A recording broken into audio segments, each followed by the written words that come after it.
अनन्तम् श्रीराम शरणं चरणं प्रपद्ये कर्पूरगौरं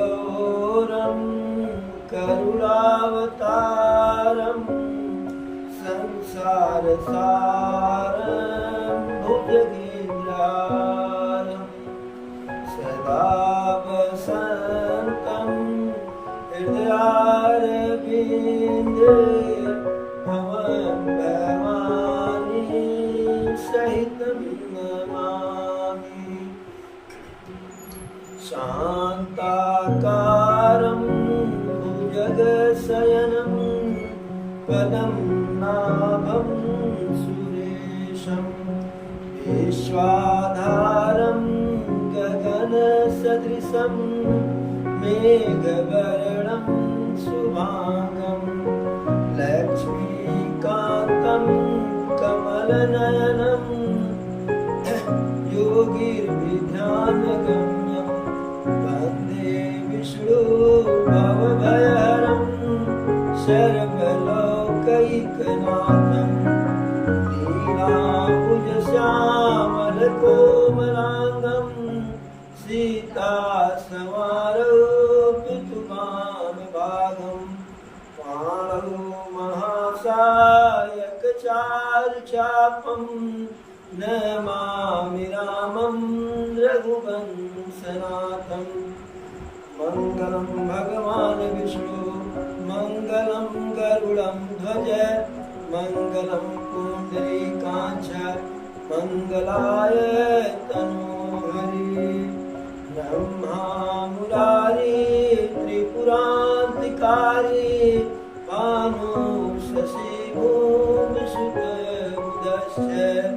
गुरुश्च शुक्र शनिराहु केतवः कुर्वन्तु सर्वे मम सुप्रभातं कुर्वन्तु सर्वे मम सुप्रभातं।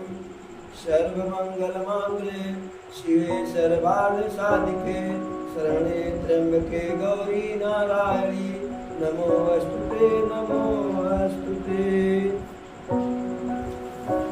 आई सचिव गुरपुर जन साथा आगे गवन कीन रघुनाथा गिरिवर देख जनकपति जबहि करि प्रणाम रथ त्याग्यो तबहि। राम दरस लाल साहु छाहु पथ श्रमले सुकलेश निकाहु मन तन जह रघुबर भय देहि बिनु मन तन दुख सुख सिद्ध केहि। आवत जन कुचले यही भांति सहिज समाज प्रेम मति माति आए निकट देखी अनुरागे सादर मिलन परस पर लागे। लगे जनक मुनि जन पद बंदन ऋषि ने प्रणाम कीन रघुनंदन। भाइन सहित राम मिलि राजै चले लवाई समेत समाजै। आश्रम सागर शांत रस पूरन पावन पात सेन मनहु करुणा सरित लिए जाहि रघुनाथ। जब प्रभु श्री रामचंद्र जी को यह सूचना मिला कि मिथिलापति हमारे ससुर जी महाराज जनक जी का आगमन हुआ है, तो भाई सचिव गुरु पुरुजन साथा पवागे गमन कीन रघुनाथा। गिरिवर देखो जनकपति जबहि और करी प्रणाम रथ त्याग्यो तबहि।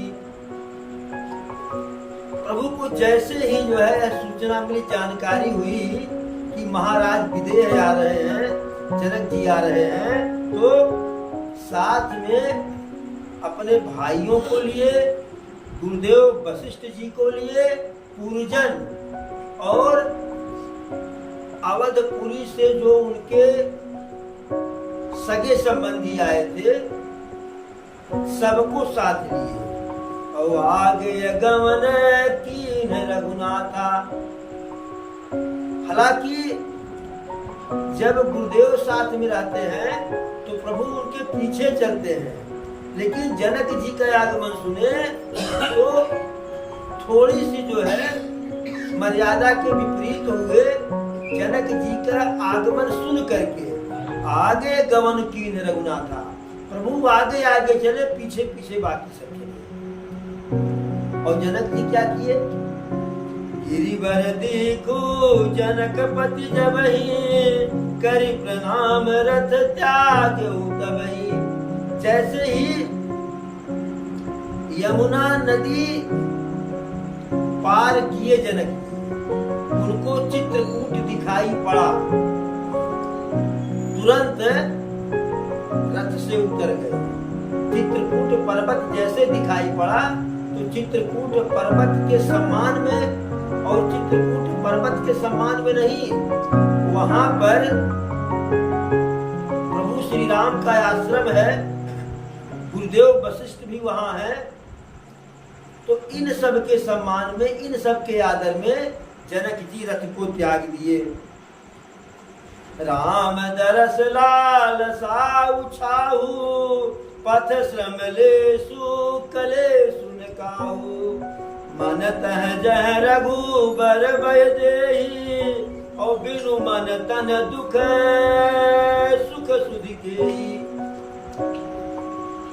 प्रभु राम के दर्शन के लिए सबके मन में उत्साह है जनक, क्योंकि अवध का जो समाज दर्शन कर ही रहा है, लेकिन जो जनकपुर से लोग आए हैं सबके मन में यह विशेष प्रकार का उत्साह है कि जितने जल्दी चलेंगे उतने जल्दी राम जी का फिर दर्शन होगा। क्योंकि जब जनकपुरी में प्रभु गए थे, विवाह के पहले ही जो है जनकपुरी के नर नारी प्रभु के दर्शन के लिए आतुर थे। धनुष यज्ञ में दर्शन किए। पहले जब प्रभु नगर को टहलने घूमने के लिए गए थे, नगर में नगर देखने, लखन हृदय लाल साब से की, और जाई जनकपुर आई देखी। प्रभु भय बहुरी मुनि सकुचाई, और प्रगट न करही मन ही मुस्काई। राम अनुज मन किए गति जानी, भगत बछलता ही उलसानी। कहीं विनीत, तो इस प्रकार से लक्ष्मण जी के मन में यह बात आई जब गुरुदेव के साथ विश्वामित्र जी के साथ जनकपुर गए थे धनुष यज्ञ देखने के लिए, कि जा करके नगर में टहल आवे, घूम आए, देख आवे। क्योंकि जनकपुर वैसे ही सुंदर था और धनुष यज्ञ के कारण उसको और सुंदर बना दिया गया था। तो मन में लक्ष्मण जी के था, लेकिन अब कहे कैसे? प्रभु भय बहुरी मुनि सकुचाई। बड़े भाई राम का जो है से डर लग रहा था कि अब जैसे कहेंगे तो कहें हाँ हमेशा पूरा बात करते हैं, और मुनि सकुचाई, गुरुदेव का संकोच था। लेकिन अब प्रभु तो प्रभु है, अंतर्जामी है। राम लखन मन किए गति जानी, और भगत बछलता ही उलसानी। तो प्रभु लक्ष्मण जी के मन की बात जान गए, क्योंकि लक्ष्मण भैया मन ही मन मुस्कुरा रहे थे। तो बड़े ही प्रेम पूर्वक जो है गुरुदेव से कहे कि लखन हृदय लालसा विषय की जाए जनकपुर आए। हे गुरुदेव, लक्ष्मण के मन में यह इच्छा है कि जनकपुर जाकर के देख आवे, जनकपुर की सुंदरता को देख आवे। तो पहली बार तो तब वो लोग जनकपुर में गए तो जनकपुर के नर नारी जो है दोनों भाइयों को देखने के लिए जो है आतुर हो गए। यहाँ तक कि जो घर की युवा कन्याएं थी या नई नई नववधू थी, युवती भवन झरोखन लागी, और निरखहि राम रूप अनुरागी। जो घर के बाहर निकल सकते थे वो घर के बाहर से निकल करके प्रभु का, दोनों भाइयों का दर्शन कर रहे हैं। लेकिन जो मर्यादा बस घर के बाहर नहीं निकल सकते थे या निकल सकती थी, वह घर के जंगला इत्यादि से से मौका से निरखहि राम रूप अनुरागी, प्रभु के सौंदर्य को देख करके प्रेम पूर्वक उनके जो है शरीर का जो है दर्शन कर रहे हैं। और दोबारा दर्शन कब हुआ? जब प्रभु उस यज्ञशाला में गए। दोबारा दर्शन हुआ जब प्रभु धनुष तोड़ दिए, उसके बाद एक दूल्हा बन गए, तब दर्शन पे दर्शन। लेकिन जब जनकपुर से चले आए, हालांकि मिथिला की जो है, जो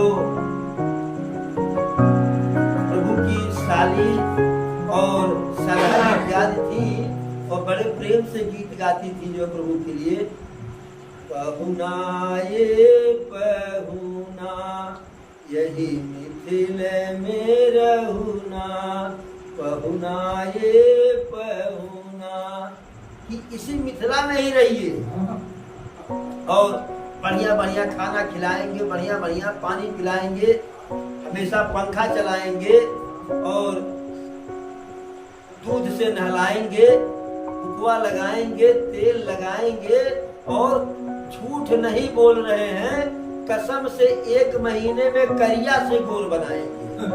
प्रभु से कहे कहीं कि आप सिर्फ 1 महीना रुक जाओ, इतनी सेवा कर देंगे। अरे झूठ न तनिको बोलत बाटी और करिया से गोर बनाइब, 1 महीना में करिया से गोर बना देंगे। लेकिन अब प्रभु चले आए। अब जब दुख में सही, आपदा में ही सही, प्रभु का दर्शन करने का अवसर प्राप्त हुआ, तो सब पथ श्रम लेसु कलेसु न काहू, सब लपक करके चल रहे हैं, जल्दी जल्दी चल रहे हैं। और जो रास्ता चलने के कारण जो परिश्रम करना पड़ता है, उस परिश्रम के कारण जो थकान होता है, वह थकान जो है लेस मात्र भी जो है थकान और क्लेश यानी कष्ट, थकान होगा, शरीर में कष्ट भी होगा। तो लेस मात्र न किसी को थकान है, न किसी को कोई पीड़ा है। अच्छा, पीड़ा क्यों नहीं है? अरे मन तह जह रघुबर भय देहि, और बिनु मन तन दुख सुख सिद्ध गेहि। मन तो सबका वहां लगा हुआ जहां पर प्रभु राम और सीता मैया हैं, और जब मन शरीर में नहीं है, जब शरीर में मन ही नहीं है, तो बिना मन के शरीर में दुख और सुख की अनुभूति कहाँ होती है? भाई प्राण निकल जाए, चाहे पूज दे, चाहे वैसे बहा दे, चाहे पानी बहा दे, इसलिए किसी को कोई तकलीफ नहीं। आवत जनकु चले यही भांति, सहित समाज प्रेम मति माती। आए निकट देखी अनुरागे, सादर मिलन परस पर लागे।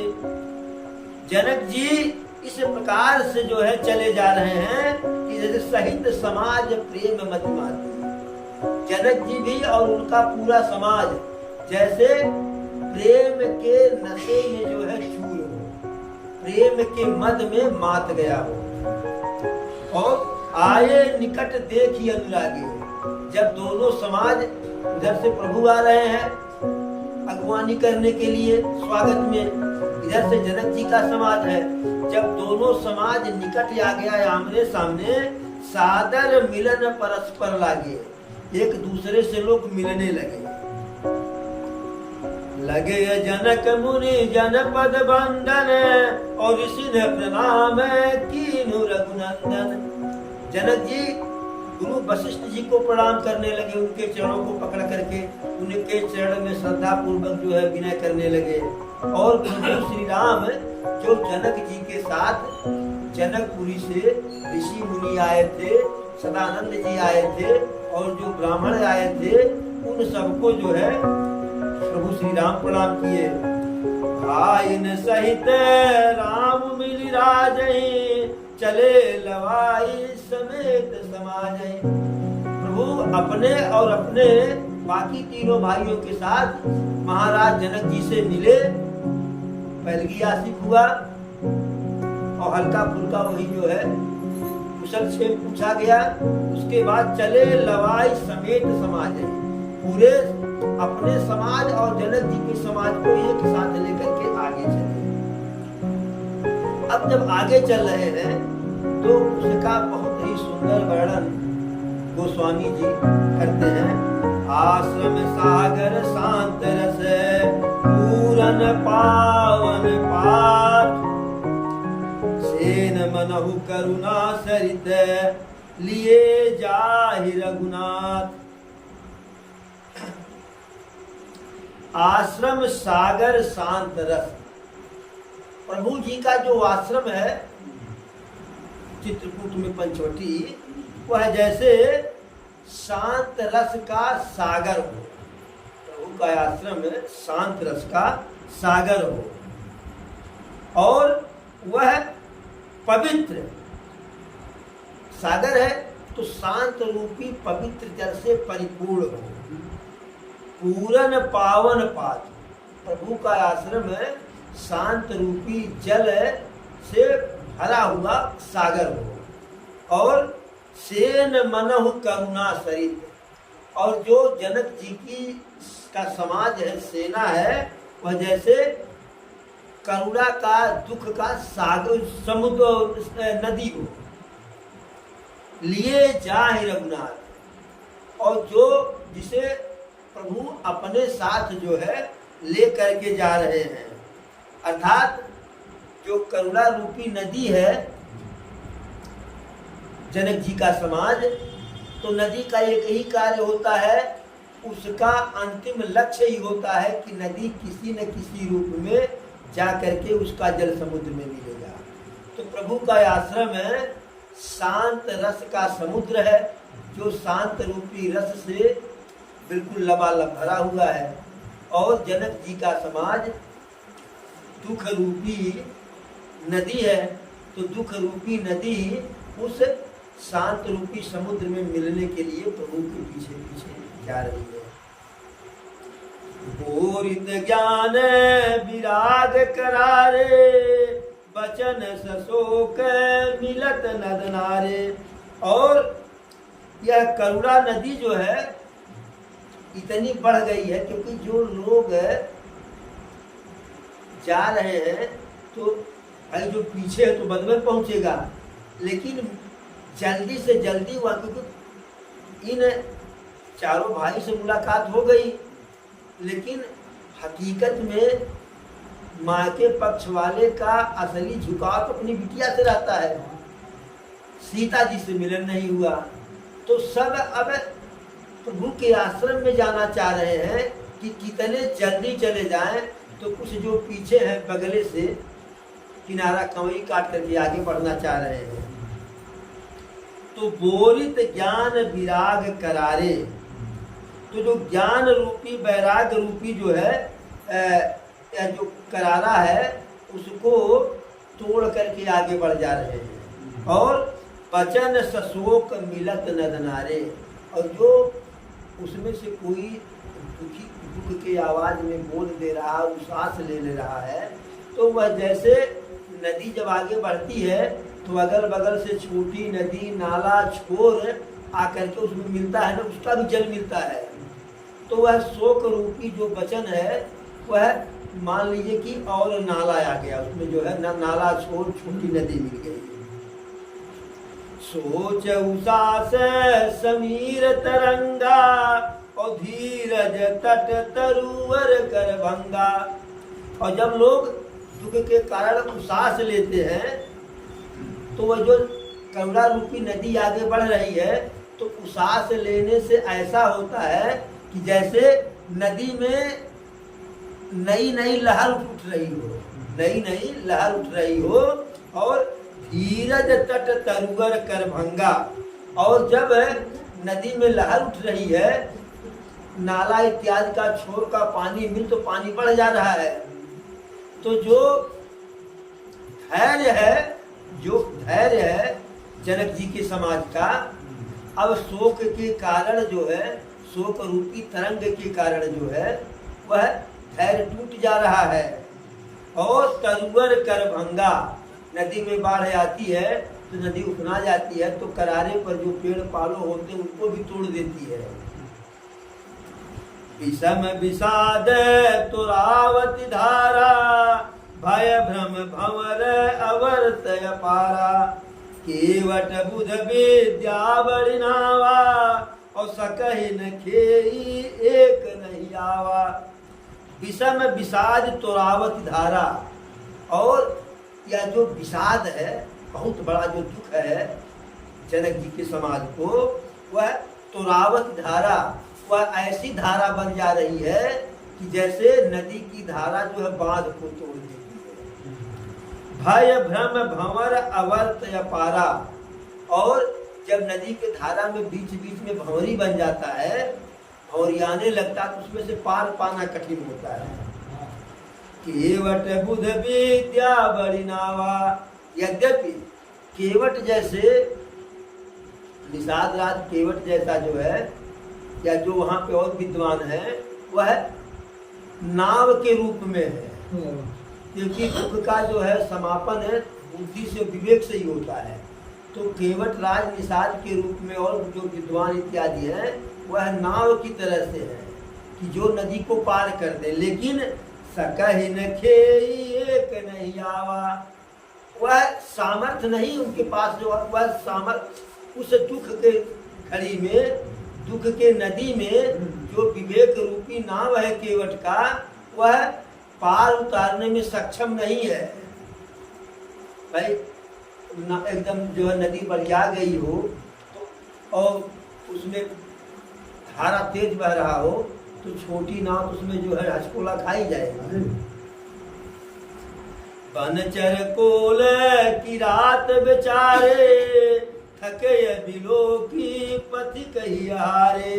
अब जो उस वन में विचरने वाले कोल किरात रूपी यात्री हैं, उस नदी को देख करके वह अपने मन में हार मान गए कि हम इस पार से उस पार नहीं जा पाएंगे। आश्रम उदधि मिलिय जब जाई, मन उठे बुद्धि अकुलाई।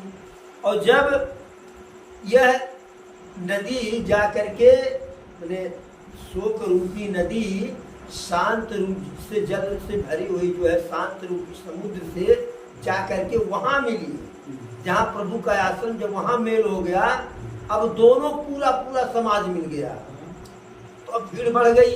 तो गोस्वामी जी कहते हैं, मन उठे बुद्धि अकुलाई।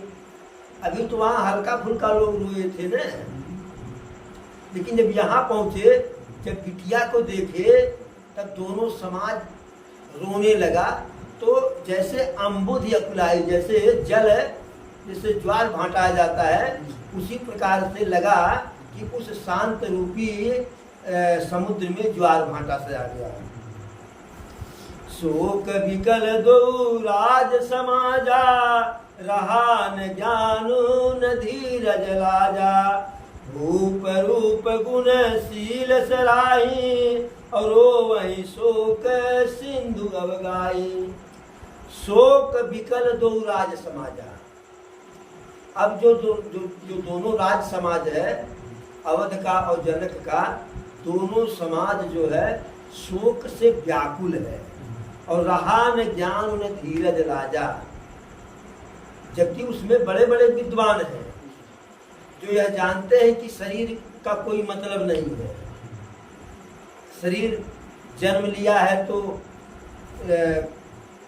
युवा होंगे, युवा से वृद्ध होंगे, वृद्ध से जो है मृत्यु होगी, जो आया उसको जाना है। लेकिन रहा न ज्ञान न धीरज लाजा, किसी भी विद्वान के पास, यहाँ तक कि वशिष्ठ जी जैसे ज्ञानी, सदानंद जैसे ज्ञानी, उनके पास भी उनका भी ज्ञान नहीं रह गया, न धैर्य रह गया, और न तो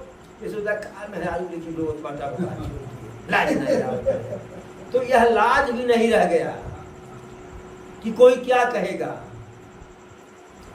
भूप रूप गुणशील सराही। लोग वहाँ यह जो दुख है सो हैया है कि वन को आए हैं राम और सीता, भरत जी भी आ गए हैं वन में ही, लेकिन दशरथ जी के रूप गुण शील व्यवहार की लोग सराहना करके रोवहि शोक सिंधु अवगाही। अब वह सभी लोग ऐसे रो रहे हैं, ऐसे दुख में हैं कि जैसे दुख रूपी समुद्र में जो है डूब जा रहे हैं। अवगाही शोक समुद्र सोचहि नारी नर व्याकुल माँ, दयोस सकल सरोस बोल बाम विधि कीन्हो कहाँ। सुर सिद्ध तापस जोग जन मुनि देखि दशा विदेह की। तुलसी समरथ को जो तरि सकय सरित स्नेह की। अवगाहि शोक समुद्र सोचहि नारी नर व्याकुल महा। अब उस शोक रूपी समुद्र में डूबते हुए, यानी उस समुद्र में डूब जा रहे हैं, डूबते हुए सोचहि नर नारी व्याकुल महा। जो दोनों समाज के नर नारी हैं वह सोच रहे हैं और व्याकुल हो रहे हैं। दय दोष विकल सरोस बोलहि बाम विधि कीन्हो कहा। अब यहाँ कोई कहीं को दोष नहीं दे रहा है। दय दोष सकल सरोस, लोग दोष दे रहे हैं, गुस्सा भी कर रहे हैं और क्या कह रहे हैं, बाम विधि कीन्हो का। हे विधाता यह आपने क्या कर दिया। अब लोग भगवान को दोष दे रहे हैं, राम को नहीं, भगवान को। सुर सिद्ध तापस जोग जन मुनि देखि दशा विदेह की। अब देवता ऋषि मुनि तपस्वी जोगी जति सती सन्यासी सब महाराज विदेह की दशा को देख करके तुलसी ने समरथ को तज तरि सकय सरित स्नेह। अब जो महाराज विदेह हैं, जिनको कहा जाता है विदेह जनक जी को, यानी देह रूपी न कोई अभिमान न देह रूपी कोई मोह है। वह देह जनित मोह है और अभिमान से परे थे। उनका सारा चिंतन आत्मिक था, लेकिन वह भी उस समय उनको विदेह कहा कोई कह नहीं सकता था कि वह विदेह है, क्योंकि वह भी एक देहधारी की तरह से उसी प्रकार से रो रहे हैं। तो तुलसी बाबा कह रहे हैं कि समरथ को जो तरि सकय सरित स्नेह की। अब जो जनक जी का वह स्नेह रूपी दुख रूपी नदी है, ऐसा कोई नहीं सामर्थ्यवान है कि जो उनके उस शोक रूपी स्नेह रूपी प्रेम रूपी नदी को पार कर जाए। किए अमित उपदेश जहाँ तह लोगन मुनिवर ने, धीरज धरिय नरेश कहो वशिष्ठ विदेह सन। किए अमित उपदेश जह तह लोगन मुनिवर, धीरज धरिय नरेश कहो वशिष्ठ विदेह सन। अब जो वहाँ लोग थे उसमें जो थोड़ी देर रोने गाने के बाद जो ऋषि मुनि विद्वान थे, वह अनेकों प्रकार का उपदेश दिए, लोगों को धैर्य बढ़ाए। धीरज धरिय नरेश कहो वशिष्ठ विदेह सन। गुरुदेव वशिष्ठ जो है महाराज जनक जी से कह रहे हैं, हे महाराज आप तो विदेह हैं, आप तो धीरज रखिए, यह आपको शोभा नहीं देता है। जासु ज्ञान रवि भवन सिनासा, बचन किरण मुनि कमल पिकासा। यही की मोह ममता नियराई, यह सिय राम स्नेह बढ़ाई। जासु ज्ञान रवि भवन सिनासा, जिस राजा जनक जी के जो है ज्ञान रूपी सूर्य, जिस राजा जनक का ज्ञान रूपी सूर्य भव रूपी रात्रि का नाश कर देती है। इस राजा जनक का के पास इतना ज्ञान था कि उनका ज्ञान रूपी प्रकाश है भव सागर रूपी अंधकार को नष्ट कर देता है। और जिनकी वचन रूपी किरण से ऐसी बात बोलते थे प्रेम वाली कि मुनि रूपी, इतने तपस्वी थे जनक जी कि उनके वचन रूपी किरण के प्रकाश से मुनि रूपी कमल खिल जाता था, यानी ऋषि मुनियों को भी वो ज्ञान देते थे। अब क्या वह मोह में आ सकते हैं? लेकिन नहीं। यह सिय राम स्नेह बढ़ाई, यह सीता और राम के प्रति जो उनका स्नेह था उसका बड़प्पन था। विषय साधक सिद्ध सयाने, त्रिविध जीव जग वेद बखाने, राम स्नेह सरस मन जासु, साधु सभा बड़ आदर तासु। विषयी, साधक और ज्ञानवान सिद्ध पुरुष, जगत में ये तीन प्रकार के जीव जो है वेद बताए हैं, तीनों प्रकार के जीव। और जैसे जो विषय होता है, जो विषय में आ सकते हैं, साधक जो सिद्धि के लिए साधना कर रहा हो, और सिद्धि सयाने, जिनको सिद्धि मिल गई वो सयाना है। एक विषय में लगा हुआ है, एक विषय का त्याग करके सिद्धि के लिए साधना में लगा हुआ है, और एक जो है विषय का त्याग किया, साधना को पूरा किया, साधना पूर्ण होने के बाद सिद्ध ऋषि पुरुष हो गया। यह तीन लोगों का जो है संसार में वर्णन होता है। राम स्नेह सरस मन जासु, इन तीनों में भी जिसके मन में प्रभु राम के प्रति जो है स्नेह होता है, प्रेम होता है, साधु सभा बड़े आदर तासु, सज्जनों की सभा में, संतों की सभा में ऐसे व्यक्ति की जो है बहुत बड़ा आदर होता है। यदि विषयी भी है, जो विषय वासना में लिप्त है, यदि उसका मन प्रभु के चरणों में लगा हुआ है तो वह सम्मान पाएगा। जैसे बाबा तुलसीदास बहुत बड़े विषयी थे, लेकिन जब मन प्रभु के चरणों में लग गया तो कितना बड़ा सम्मान पाए। साधक, कोई साधक है, साधना में लगा हुआ है, लेकिन अगर साधना के साथ साथ जो है भगवान राम के चरणों में स्नेह हो जाए तो वह सम्मान का पात्र हो जाएगा। सिद्ध पुरुष, उसका भी अगर जो है स्नेह प्रभु के चरणों में है तो सम्मान का प्राप्त जो है पात्र बन जाएगा। और जिसका मन प्रभु के चरणों में नहीं लगा, चाहे सिद्ध ऋषि ही रहे जो है, वह सम्मान का पात्र नहीं होगा। सोहन राम प्रेम बिनु ज्ञानु, और करन धार बिनु जिम जल जानू। मुनि बहु विधि विदेह समझाए, राम घाट सब लोग नहाए। सोहन राम प्रेम बिनु ज्ञानु, कोई बहुत बड़ा ज्ञानी हो, कोई बहुत बड़ा ज्ञानी हो, लेकिन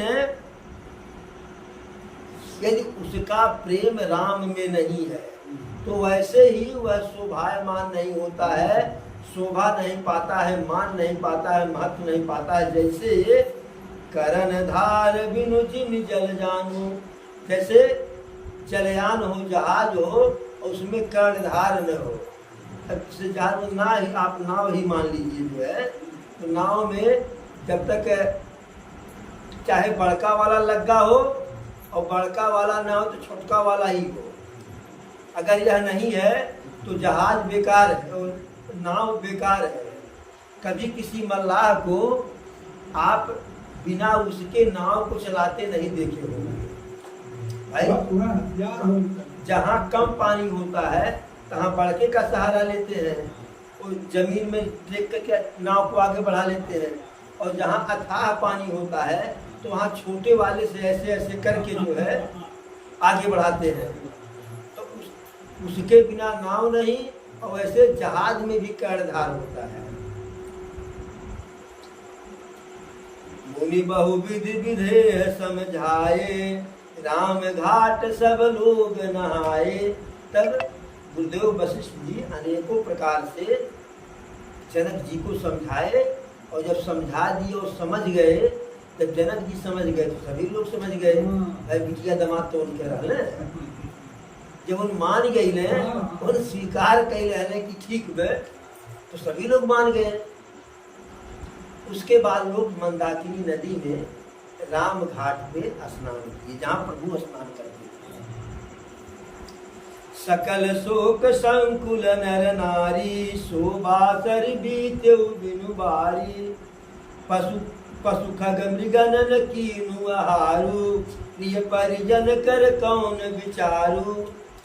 सकल शोक संकुल नर नारी, सभी नर नारी दोनों कुल के जो है सभी नर नारी, सभी स्त्री पुरुष जो है वह शोक के कारण सो बासर बीते बिनवारी, वह वाला दिन जिस दिन मेल मुलाकात हुआ वह पूरा दिन बीते बिनवारी। बारी का मतलब होता है जल, बारी का मतलब होता है जल, यानी उस दिन वो लोग पानी भी नहीं पिए, जल भी नहीं ग्रहण किए, भोजन की बतिये छोड़ दी। पशु खग मृग न कीन आहारू, अरे वो सब नहीं किए तो नहीं किए, पशु पक्षी खग मृग भी नहीं आहार किए। और प्रिय परिजन कर कौन विचारू, जो प्रभु के प्रिय परिजन थे, चाहे घराती वाले चाहे बराती वाले, उनका कौन वर्णन करे। दो समाज निमिराज रघु, राजु नहाने प्रात, बैठे सब बट विपट तरह, मन मलिन कृषगार। दो समाज निमिराज रघु, राजु नहाने प्रात, जनक जी का समाज और प्रभु श्री रामचंद्र जी का समाज, रघुराज जी का समाज। नहाने प्रात, एकदम सवेरे स्नान किए। बैठे सब बट बिटप तर, सभी लोग जो है वट वृक्ष के नीचे बैठे स्नान करने के बाद। यह दूसरे दिन की बात है, पहला दिन तो स्नान किए लेकिन बिना जल के व्यतीत हो गया। दूसरे दिन दोनों समाज के लोग उसी राम घाट पर स्नान किए, प्रभु का समाज और जनक जी का समाज। फिर वट वृक्ष के नीचे बैठे। मन मलिन कृषगात, शरीर दुबला पतला बीमार की तरह से, और मन बिल्कुल मनीर, चेहरा मुरझाया हुआ। जे महिषुर दशरथपुरवासी, जे मिथिलापति नगर निवासी, हंस वंश गुरु जनक पुरोधा, और जिन जगमगु पर मारत सुधा। जो महिषुर दशरथपुरवासी, जो दशरथ जी के यानी अयोध्या के जो है राज के उस समाज के जो ब्राह्मण थे, और जे मिथिलापति नगर निवासी, और जो जनकपुरी के निवासी थे। हंस वंश गुरु जनक विरोधा पुरोधा, इधर हंस वंश रघुवंश के वंश के और जनक जी के बजाय, यानी इधर जो वशिष्ठ जी और उधर सदानंद जी। जिन जग मग पर मारत सुधा, जो जिनका अभ्युदय ही जो है संसार में परमार्थ को छान डालने के लिए हुआ है।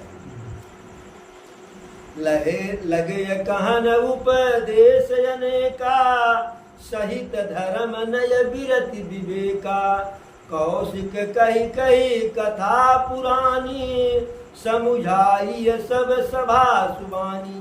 यानी सदानंद जी भी और वशिष्ठ जी भी, और दोनों समाज के जो विप्र आए थे, ब्राह्मण आए थे, विद्वान, वह सब जो है अनेकों प्रकार का कथा कहानी उपदेश धर्म की बात, जिससे लोगों के अंदर जो है राग से विराग हो जाए, दुख समाप्त हो जाए। अनेकों प्रकार की जो है कथा कहानी कह करके समझा रहे हैं। तब रघुनाथ कौशिक ही कहू, नाथ काल जल बिनु सब रहू। सुनिय है उचित कहत रघुराऊ, सुनिय कह उचित कहत रघुराई, गयऊ भीत दन पहर अढ़ाई। अब समझा रहे हैं तो प्रभु कह रहे हैं विश्वामित्र जी से, विश्वामित्र जी भी साथ में गए थे ना, कि हे गुरुदेव कल का तो पूरा दिन जो है दोनों समाज के लोग है, नाथ काल जन बिनु सब रहू, कल का दिन तो सभी लोग बिना जल के रहे, यानी आज कुछ भोजन होना चाहिए। तब विश्वामित्र जी कहे कि हाँ आप जो है सही कह रहे हैं, अब भोजन इत्यादि होना चाहिए। ऐसे यह कहते कहते कि ठीक है भोजन करना चाहिए, भोजन करना चाहिए। गयऊ बीत दिन पहर अढ़ाई, अढ़ाई पहर आज भी बीत गया, कल की बातें छोड़िए आज भी ढाई पहर बीत गया। और 4 पहर का दिन होता है। कहे कन्हैया द्वापर युग में माँ यशोदा से कहे न, 4 पहर बंसी भट भट के साँझ परे घर आए। तो गोपियाँ कहीं कि आपका कन्हैया हम लोगों का माखन चुरा लेते हैं, तो कन्हैया कहे मैया मोरी मैं नहीं माखन खायो, कि मैया मोरी मैं नहीं माखन खायो,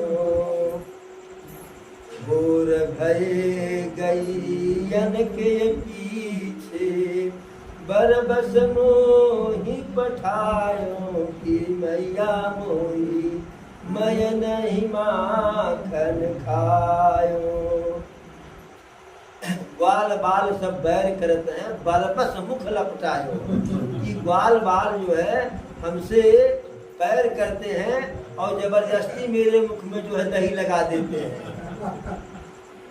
4 पहर बंसी घट घट क्यों, और सांझ परे घर आयो, कि मैया मोरी मैं नहीं माखन खायो।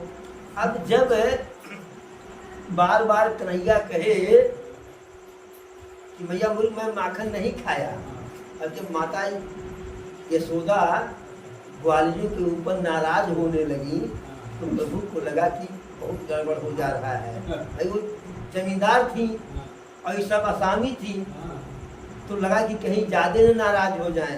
तो प्रभु धीरे से मुस्कुरा करके कहे कि मैया मोरी मैं नहीं माखन खायो। पहले कहे कि मैया मोरी मैं नहीं माखन खायो, अब कह रहे मुस्कुरा कहे कि मैया मोरी मैं नहीं माखन खायो। तब तक अच्छा रुको, अभी तुम के बांध रहे हैं। तब वही मैया जो है ओखली में जो है, अरे कन्हैया बहुत लीला बहुत विचित्र किए जो है। अब चूंकि हम लोग प्रभु मर्यादा पुरुषोत्तम राम की कथा को कह रहे हैं, कन्हैया की कथा को यहाँ जो है नहीं ठीक से उचित पड़ेगा।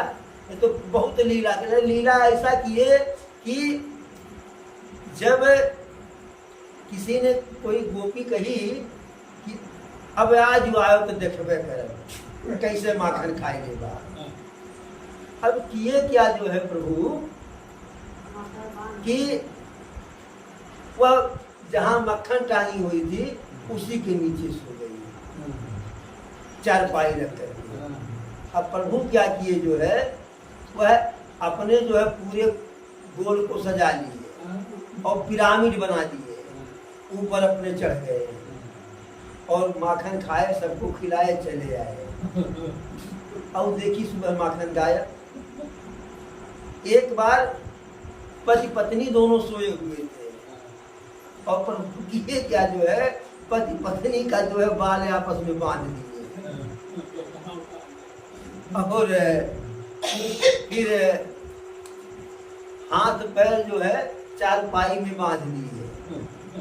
और जब सुबह जब जगना हुआ तो जब उठ रहे हैं तो कहीं बाल में दर्द है, कहीं हाथ में दर्द है, ऐसे ऐसे जो है। और एक बार जब गए माखन चुराने के लिए कन्हैया तो उस बार पकड़े गए पकड़े क्यों गए कि लोग वहीं रखवाली कर रहे थे, सो रहे थे। अच्छा, एक वहीं घंटी लगा दी थी कि जैसे जो है माखन खाएंगे तैसे घंटी बज जाएगी। अब प्रभु तो प्रभु थे, कहे कि जब तक हमारे सभी मित्र माखन खा करके चले न जाएं तब तक तुमको बजना नहीं है। अब देखिए प्रभु जानबूझ करके वहां फंस रहे हैं ना। कहे कि जब तक हमारे सभी ग्वाल बाल माखन खा करके निकल न जाए तब तक घंटी नहीं बजना है। अब सब लोग माखन खाए, अब घंटी के पास सामर्थ्य है कि प्रभु कह दिए नहीं बजे तो बच पाएगी, कदाच नहीं बच सकती है। तो माखन खाए सभी लोग, सब ग्वाल बाल निकल सबको प्रभु आगे निकाल दिए कि अगर फंसेंगे तो हम तोड़ मरोड़ करके भाग आएंगे। अब जैसे सब निकले, इनके निकलने का समय आया, इस वजह थोड़ा सा और खा ले, और तैसे घंटी बज गई। अब पकड़े गए, अब ले करके वहां जो है यशोदा माँ के पास चली गई। तो नाना प्रकार का लीला प्रभु किए।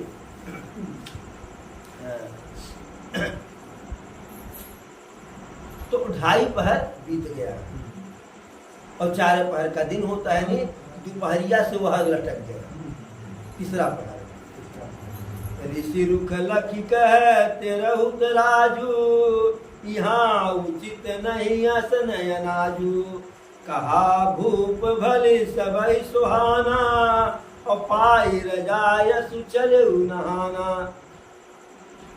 अब गुरुदेव का जो है जब मन मुँह पाए जनक जी कि अब भोजन की बात हो रही है, तो जनक जी कहे यहाँ उचित नहीं असन अनाजू। हे गुरुदेव, यहाँ जो भी व्यवस्था होगी वह हमारे राम और सीता या भरत लक्ष्मण शत्रुघ्न की व्यवस्था होगी, और बिटिया के यहाँ तो वैसे भी भोजन पानी नहीं करना चाहिए। बिटिया दामाद का कोई सेवा नहीं लेना चाहिए, और ऊपर से इस जंगल में सेवा ले ले। तो कहे कि यहाँ न भोजन करना उचित है, न यहाँ विश्राम करना उचित है। कहा भूप बल सबई सुहाना। जब इस प्रकार से जनक जी कहे तो अवधपुरी के सभी समाज को बहुत ही अच्छा लगा कि देखिए भूख प्यास से लोग व्याकुल है, फिर भी अपने धर्म पे है कि बिटिया के यहाँ जो है। और आज के हमारे कलयुग में ससुर जी पावे तो बिटिया दमादे पहाटी दे, पाए दे ढंग से पहाटी दे। और एक चीज होता है जब बहुत ऋषियालय में ससुर जी का कह रहे हैं और जब गोड़वा पूजले बाटी गुड़वा ना पूजा तो होता है, विवाह या अगुवानी में पूजा होता है, पैर का सिरका तो होता नहीं है। उसी प्रकार से पाई रजाया से चले नहाना। तो जो लोग बचे हुए तो अभी आदेश पा करके स्नान करने के लिए चले। ते ही अवसर फल फूल दल मूल अनेक प्रकार, लई आए बनचर विपुल भरी भरी कांवरी भार। अब जनक जी का समाज तो चला गया, प्रभु राम का भरत भैया का समाज है। उसी समय जो वन में फूल भील किरात बनचारी इत्यादि थे, वह फल फूल कंद मूल इत्यादि जो है भर भर करके जो है बोझा बोझा ला करके रख दिए। कामद भयगिरी राम प्रसादा, अवलोकत अपहरद विषादा। सरसरिता बन भूमि विभागा, जनुम गत आनंद अनुरागा। जो चित्रकूट पर्वत है उसका एक नाम कामद भी है, कामद भी। तो भगवान राम के प्रसाद से अवलोकत अपहरत विषादा, प्रभु राम की कृपा से जो चित्रकूट पर्वत को देख लेता था, निहार लेता था, उसका भी जो है विषाद या दुख जो कहिए पीड़ा, वह कामद पर्वत अपने समाप्त कर देता था चित्रकूट। सरसरिता बन भूमि विभागा, जनुम गत आनंद अनुरागा। और उस चित्रकूट पर्वत पर जो तालाब है, नदी है, वन है, भूमि है और जो भी सब इत्यादि है, झरनी झरना, सब जन उमगत आनंद अनुरागा। जैसे वह इतने हरे भरे हो गए हैं, वृक्ष हरा भरा, फल से लदा हुआ, पके पके सुंदर सुंदर फल, फल में विशेष प्रकार का स्वाद, तालाब का जल निर्मल, नदी का जल निर्मल, जंगल बिल्कुल हरा भरा, जो वायु चल रही है सुगंधित शीतल मंद मंद वायु चल रही है, तो ऐसा लग रहा है कि जैसे सभी आनंद उड़ेड़ रहे हों। बेल बिटप सब सफल सफूला, और बोलत खग मृग अली अनुकूला। जो लता इत्यादि है, बेल की लताएं हैं, वह बिल्कुल फूलों से लद गई है, सुंदर सुंदर फूलों से। तो एक फूल हो रहा है जुड़ाई मुरझाए, लेकिन सुंदर सुंदर फूल से बेल की लताएं लद गई हैं। और बोलत खग मृग अली अली अनुकूला, खग यानी पक्षी, मृग और भौरा इत्यादि सुंदर आवाज में बोल रहे हैं। पक्षी कलरव कर रही है, मृग हिनहिना रहे हैं और भौरा गुंजायमान हो रहे हैं। तेहि अवसर बन अधिक उछाहु, और त्रिविध समीर सुखद सब काहू। ठीक उसी समय वनराज के अंदर बहुत ज्यादा उत्साह उत्पन्न हो गया, और जब उत्साह उत्पन्न हो गया तो त्रिविध समीर सुखद सब काहू, तीनों प्रकार की सुंदर हवा। तो तीनों प्रकार से शीतल मंद सुगंध, यानी हवा शीतल भी हो और मंद मंद बहे। हवा जब धीरे धीरे बहती है तभी वह आनंद देता, तभी वो सुख देता है। अब जब हवा आंधी की तरह से बहे, जैसे कुछ दिन पहले बह रहा था, उस हवा में कोई आनंद था? और सुगंधित हवा, यानी हवा में तीन गुण उत्पन्न हो गया। जाइन बरनी मनोहरताई, जन्महि करती जनक पहुनाई। तब सब लोग नहाई नहाई, राम जनक मुनियाय सुपाई। अब वहाँ उस स्थान की सुंदरता का जो है वर्णन नहीं किया जा सकता है।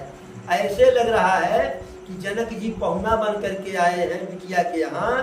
तो प्रकृति जो है, नदी, तालाब, पेड़ पौधा, लता, बेल पत्र जो भी है, और जंगल वायु के द्वारा उनका जैसे पहुनाई कर स्वागत कर रहे हैं। तब सब लोग नहाई नहाई, तब सभी लोग स्नान इत्यादि करके राम जनक मुनि आय सुपाई। श्री रामचंद्र जी का, जनक जी का और गुरुदेव वशिष्ठ जी का, सदानंद जी का आदेश लेकर के लोग कहे रुके तो ये हैं, जरा टहल घूम आवे। तो लोग टहलने घूमने के लिए निकल गए, मैंने दोनों समाज के लोग। सादर सब कह राम गुरै, पठय भरी भरी भार। पूज पितर सुर अतिथि गुरै, लगे करन फरहार। फिर सादर मैंने प्रेम सहित वशिष्ठ जी, राम जी के गुरु वशिष्ठ जी जो है, जनक जी ने खाए कोई बात नहीं, लेकिन और दोनों समाज के लोग तो खाएंगे ना। तो भर भर करके जो है, बोझा भर भर कर जो है खाने वाली चीज, कंद मूल फल इत्यादि जो है सबको भेजे। और पूज पितर सुर अतिथि गुर, लोग अपने पितरों को की पूजा किए, देवी देवताओं को बना करके, सब है गुरुओं की पूजा करके बना करके, जय गुरुदेव। लगे करन फरहार, लोग जो है फल फूल सेवन करने लगे। यही विधि बासर बीत चारी, राम निरखी नर नारी सुखारी। तू समाज यसी रुचि मन माही, बिनु सिय राम फिरब भल नाही। अब 4 दिन बीता दोनों समाज को, और दोनों समाज बिल्कुल सुखी है, क्योंकि सीताराम का दर्शन हो रहा है। अब दोनों समाज के मन में एक बात हो गई कि लोग मन में विचार करने लगे कि बिनु सिय राम फिरब भल नाही। अब जब इतना दिन साथ रह लिए हैं तो बिना सीताराम के साथ लिए वापस नहीं जाना ठीक नहीं है। चले तो ठीक है, 14 साल बिता कर सीताराम संग बनवासु, कोटि अमरपुर सरिस सुपासु। परिहर लखन राम बय देहि, जेहि घरु भाव बाम विधि तेहि।